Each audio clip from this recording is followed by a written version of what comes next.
The most common complaints of couples in distress is he or she doesn't listen. All couples will experience conflict from time to time. How conflict is handled, though, is the key ingredient in the success of a relationship.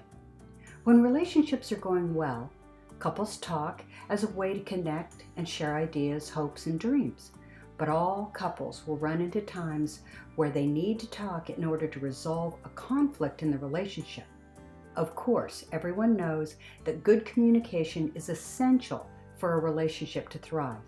Unfortunately, most couples are not taught how to manage conflict, and this can lead to real problems in a relationship. Learning how to listen well and to communicate respectfully involves learning some basic skills. Effective communication skills can help all couples navigate through difficult topics that may be hard to discuss. Learning to really listen to each other is the first and most important step toward good communication. To help develop these skills, there are certain steps to follow. One of the first skills in effective communication is understanding the importance of a positive approach. Having positive regard for your partner and his or her thoughts and feelings is imperative to your partner feeling like they are being heard. 90% of all communication is nonverbal. That's right. You are communicating without even speaking. That is why if you will take a deep breath and set your heart right, which means allow yourself to get in a more positive frame of mind before having an important conversation, it will make a tremendous difference in the outcome of that conversation. Next, there are certain actions that will enhance your ability to listen. I have written them in an acronym to make it easy for you to remember. The acronym is LISTENTO. Listen to. Let's begin with L. Always remember to look at the person you are talking to. Make eye contact. Make sure that you actually can see the color of their eyes. People need to be looked at, they need to be seen, and especially when they want to be heard. So make sure that your very first step is to look at the person that you're actually listening to. The I in our acronym is to remind us to communicate with an inviting posture. What is an inviting posture? Well, it certainly isn't arms crossed in front of you or rolling your eyes. As you are listening, respect space, show empathy, and try to understand what they are attempting to communicate to you. The S in our acronym is for a sense of connection. That means, how do you actively listen with your body? What does that mean? It means to mirror appropriate expressions and attempt to match the other's body language, unless it's aggressive. No one listens when our bodies are screaming with aggression. For example, if they lean forward to meet them. If we are not angry or defensive and really trying to listen, this happens pretty intuitively. We were created to connect. It is anger, frustration, confusion, and feelings of entitlement that negatively transform our most natural tendencies to connect. The T in our acronym reminds us to take time to reflect. What are they saying? Or even, what do you believe they are trying to say? Try not to put words or negative meaning in their mouths. If anything, give them the benefit of the doubt and attempt to listen from a positive perspective versus a defensive one.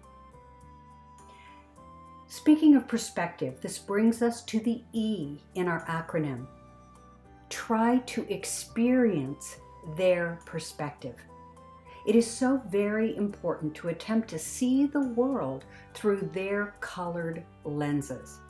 If you know something about their personality color blend, Use that information to help you understand how they might be viewing a situation or problem. Understand that your personality color blend is probably different from theirs, and attempt to keep a healthy balance between the two blends. If you would like more understanding about your personality or the personality of someone that you love, visit www.primarycolorspersonality.com. Take the test. Enjoy the insight. The N in our acronym is for never attack. The minute either person turns an attempt to communicate into an attack, they are killing their opportunity for understanding. Personal attacks shut communication down, not encourage it. Remember simple things like using the word you always, you never, for example, or spending your energy attempting to prove you are right and someone else is wrong feels very much like a physical assault. Listen first before you allow yourself to argue and defend. First, attempt simply to listen. Trust me, this is much harder than it sounds. The next T in our acronym reminds us to take a deep breath, not a defensive sigh, but a real deep breath that allows your body to begin to relax. We are less defensive when we are relaxed. Chill, calm yourself, don't respond quickly.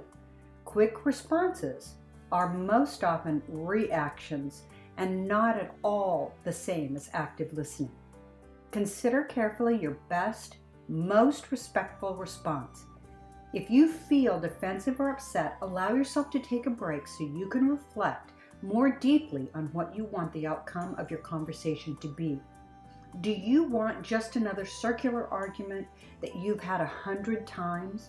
Or do you want to allow yourself to attempt to understand on a deeper level what is really being said, how the person might feel, and especially ask yourself, what do you want as the end result of this conversation?